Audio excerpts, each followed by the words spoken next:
يا جماعة واحد خلي الخاص قال لي يا أخي أنت مرفس. قلت له صح. قال الناس في حرب وأنت عند الوعي. قلت له والله ما أسوي يا أخي، أنا خاف أتكلم في الحرب الناس يسألوا، لأني حسيت إنه الحرب بدأت عبثية، بدأت تدخل إلى العبث. من 6 سنوات بدأنا الحرب من أجل تحرير صنعاء، وأنتجوا في خلال الفترة دي 3625 أغنية أو أنشودة بعنوان قادمون يا صنعاء، و3 منها ما قد لحنتش، كلمات فقط وتوزيع موسيقي، ولا قد حرروا صنعاء. بس أكيد مليون في المية أن 3 أغاني تلحن مش تؤدى وش يفعلوا لها مكساج صنعتها ما قد، وبدل ما يحروا صنعاء باقوا الأدن. يا جماعة أنا لا، ليش رحتوا؟ سنحرر مران من أدن. كيف تحرر؟ اسمه بالله شوفوا ذا المقطع، أسألكم بالله شوفوه تمام. أنا كنت شوريكم بس في النهار، بس خفت تفطروا جوا ذا عين. هذا الآن أخذوها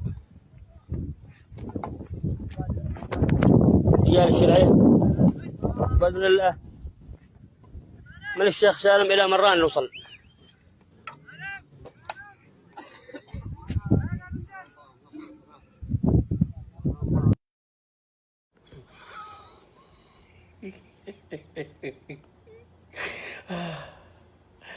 يا جماعة أنا تأفت، يعني تخيل هذا الجندي هذا الجندي يا جماعة، أنا أتوني برأسي حيا ولا ميتا، وأسألكم بالله لما تجيبوا رأسه علقوا أنا من أجداري ذا الجندي يصرفوا له مرتب ولا يهبوا له حشيش، أنا من أجداري. بينه وبين مران 300 كيلو من مارب.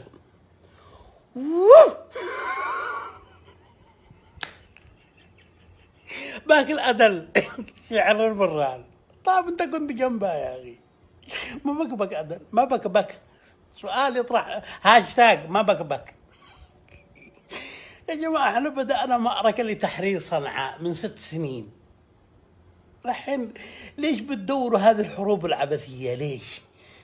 لا، هذه الذمة التي أسأل عنها بين يدي الله، أن أسلحتكم ومدرعاتكم مع أسلحتهم ومدرعاتهم مع أسلحة ومدرعات الحوثيين تبزوها كلها وتودوها الحراج حق العالم وتبيعوها وتنقذوا هذا الشعب المسكين إذا أردتم أن تدخلوا التاريخ. دمت للتاريخ محرابا مهابا، يمنا تسلو به العرب انتسابا. دمت للتاريخ محرابا مهابا، يمنا تسلو